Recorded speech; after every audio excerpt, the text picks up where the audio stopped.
Good morning, everybody. Good morning, it's JPR, and welcome back to Pokemon Facts and Trivia, the long-running series that is harder to kill than Pheromosa. Okay, that was supposed to be a cockroach joke, but Pheromosa actually gets killed pretty easily, so not my best opener. Anyway, this was an immensely popular series that started way back in 2013 when Pokemon X and Y were revealed, and eventually it gave out around 3 years later, but I'm happy to say that it's finally back and better than ever. So think of this more as Pokemon Facts and Trivia Deluxe. Yup, we've been ported to the Switch. Where's my money, Nintendo? But anyway, with all the explanation out of the way, let's get into the topic of today's video, the Kanto region. Yes, I know you guys are probably as sick of Gen 1 pandering as I am, but it only makes sense seeing as how we'll be returning to Kanto in only a few months in Pokemon Let's Go Pikachu and Eevee. So without any further ado, let's return to the region where it all began, the Kanto region. At least, as we know it now. In fact, if you were from anywhere other than Japan back when Pokemon Red and Blue were released, then you probably had no idea that Kanto even had a name.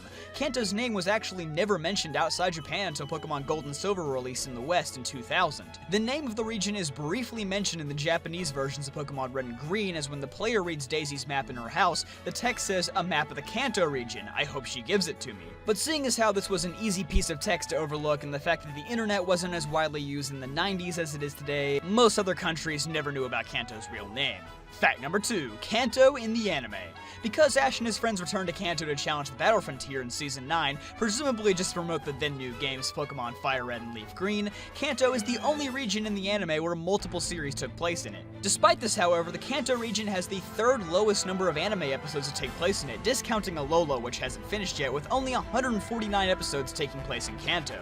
82 of those episodes being from the original series, 60 of those coming from the Advanced series, 1 of those coming from Diamond and Pearl, 3 coming from Best Wishes, 1 from XY, and 2 from Sun and Moon. The only regions with less episodes taking place in them are Kalos with 140 and Unova with 123 before Ash and friends left for the Decalore Islands. However, if Generation 8 releases in late 2019 as most people expect, then Alola will more than likely also end up with less than 149 episodes, boosting Kanto a bit further up the list. Fact number 3, Kanto in Gen 2. In the recently leaked details about Gold and Silver's beta from all the way back in 1998 or earlier, it was revealed that Kanto was supposed to be significantly smaller than it actually was in the final game. So much of Kanto had to be removed to make space that it was hardly recognizable.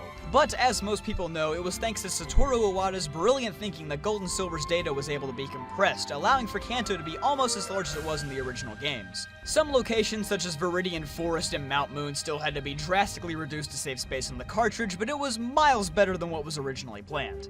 Fact number 4, Gym Leaders. Ken Sugimori, the head character designer and art director of the Pokemon series, once stated that Brock was originally not going to be the first Kanto gym leader.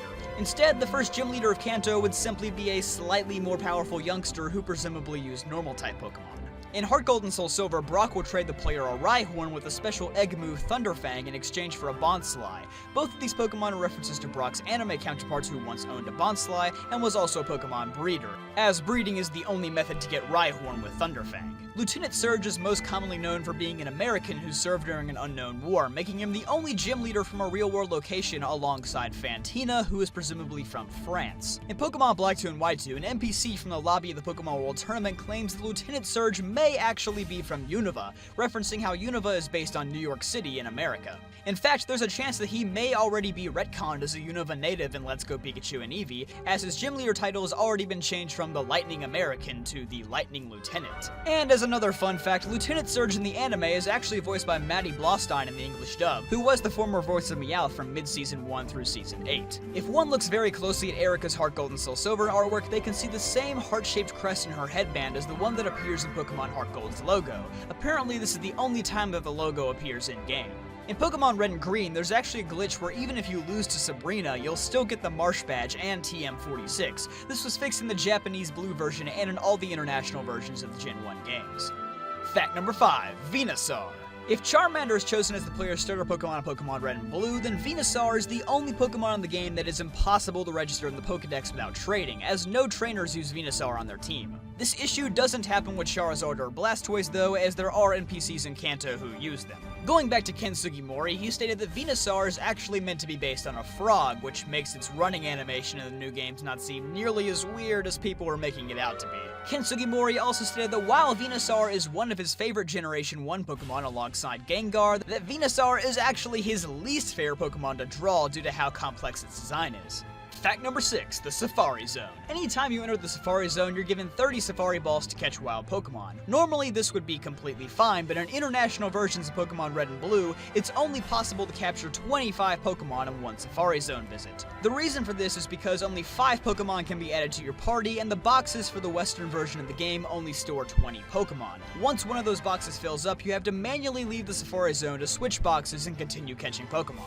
This isn't an issue in the Japanese Red and Green games, however, since the boxes in those versions still store 30 Pokemon. Why they decided to oddly downgrade the box sizes in the international release is still a mystery. Another fact about the Safari Zone is that in Pokemon Yellow, if you don't have the required 500 Pokédollars to enter the Safari Zone, you can still enter, but you'll get Safari Balls proportional to the amount of money you had left over. So, for example, if you only had 250 Pokédollars, you'd still get 15 Safari Balls. And if you had no money at all, then you'd still get at least 1 Safari Ball to play with. However, without any money, it may actually take multiple attempts to enter, oddly enough. And finally, there was actually leftover Safari Zone data in Pokemon Gold and Silver, but only for one small zone of it. It can be accessed through a glitch, and it still has the same evolution background music as in Generation 1, you just can't catch any Pokemon there.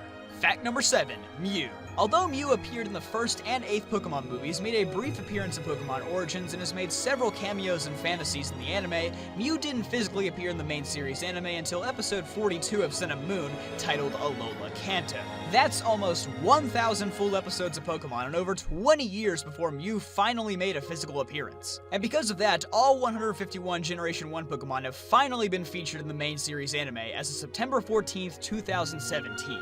The only legitimate method of obtaining Shiny Mew is to use the old sea map to get to Faraway Island in Pokemon Emerald. This is because the Mew you obtain in Emerald is a wild encounter and thus isn't shiny locked. Mew can also be found in the wild in Pokemon Red, Blue, and Yellow through a glitch, but as most of you know, shiny Pokemon did not exist at the time. But there is a catch. Just like the GS Ball, the old sea map was never released outside Japan, and is impossible to obtain in international copies of Emerald without cheating. So if you have a shiny Mew and it didn't come from a Japanese copy of Pokemon Emerald, then it's not the real deal. Or maybe it is and you just had to cheat to get the old sea map, which in that case, I don't blame you, Japan exclusive stuff kinda sucks. Fact number 8, Cinnabar Island. Due to the lack of a visible volcano on Cinnabar Island in the first 3 generations, many fans believe that Cinnabar Island was a type of shield volcano before this was fixed with an actual volcanic mountain being added in Heart Gold and Soul Silver. However, even in the older games, Cinnabar Island is always depicted with a regular volcano in the artwork, debunking the shield volcano theory. In Red and Blue, the volcano is supposed to be in the center of the island. In Fire Red and Leaf Green, the volcano is to the north,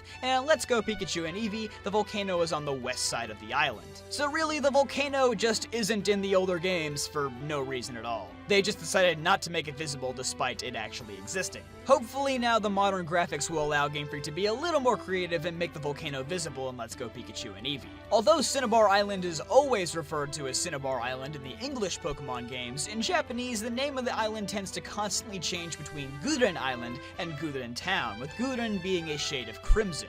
In fact, the town map in the Japanese Generation 1 games didn't even know which name to use, and ends up just calling the island Gudren.